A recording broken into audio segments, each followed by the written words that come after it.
علم جو ہے نا، آپ نے سنا ہوگا کہ حضرت سلیمان علیہ السلام نے لشکر جا رہا تھا، ایک جگہ حضرت سلیمان علیہ السلام نے پڑاؤ ڈالا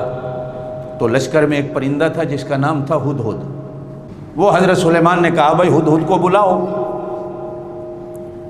تو جواب ملا کہ جی ہدہد تو نہیں ہے، ہماری زبان میں اس کو دھرکھان پکھو کہتے ہیں،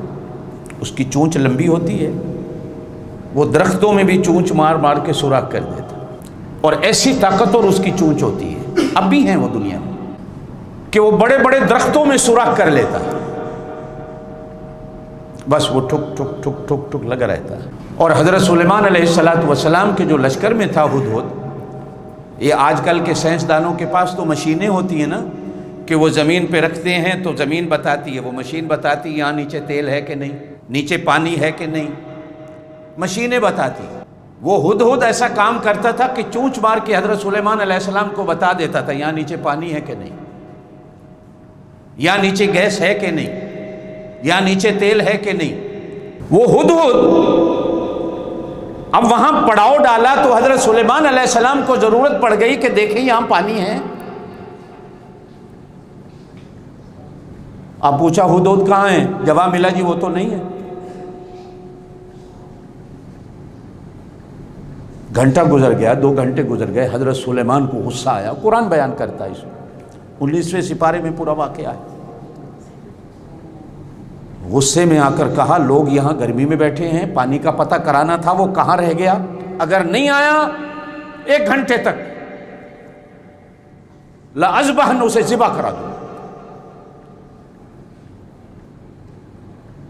یا اسے کو ایسی سخت سزا دوں گا کہ وہ یاد رکھے۔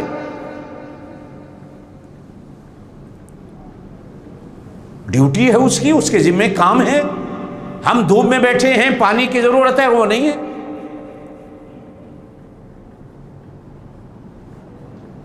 اب 2-4 گھنٹوں کے بعد دیکھا کہ ہدہد اڑتا ہوا آ گیا۔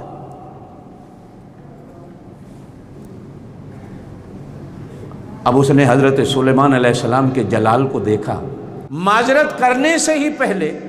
دیر سے آنے کا خود بخود اپنا واقعہ بیان شروع کر دیا۔ کہا کہ ہم آ رہے تھے، آپ نے تو توجہ نہیں کی، میں نے راستے میں ایک گاؤں دیکھا اور اس گاؤں پر حکومت کرنے والی ایک عورت تھی، اور کہنے لگا وہ لوگ اس عورت کو سجدہ کر رہے تھے۔ پھر میں نے اس عورت کا ایک تخت دیکھا، سونے چاندی کا بنا ہوا، ڈائمنڈ لگے ہوئے، ہیرے لگے ہوئے،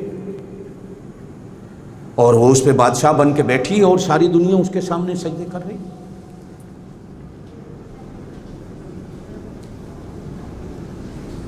اب حضرت سلیمان علیہ السلام نے جو سنا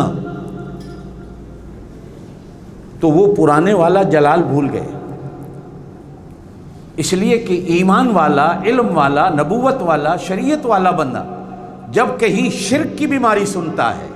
جب کہیں بدعت کی بیماری سنتا ہے، جب کہیں اللہ کے مقابلے میں کسی اور کو کھڑے دیکھتا ہے، تو وہ پرانے غصے دنیا والے سب بھول کر اس ایک لین کو پکڑتا ہے کہ بندے ہو کر بندے کو کیسے سجدہ کر رہے ہیں،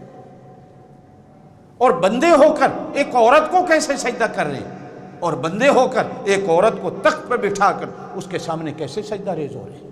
اور بندے ہو کر عورت کی حکمرانی۔ یہ شریعت کا ایک بڑا عجیب دستور ہے۔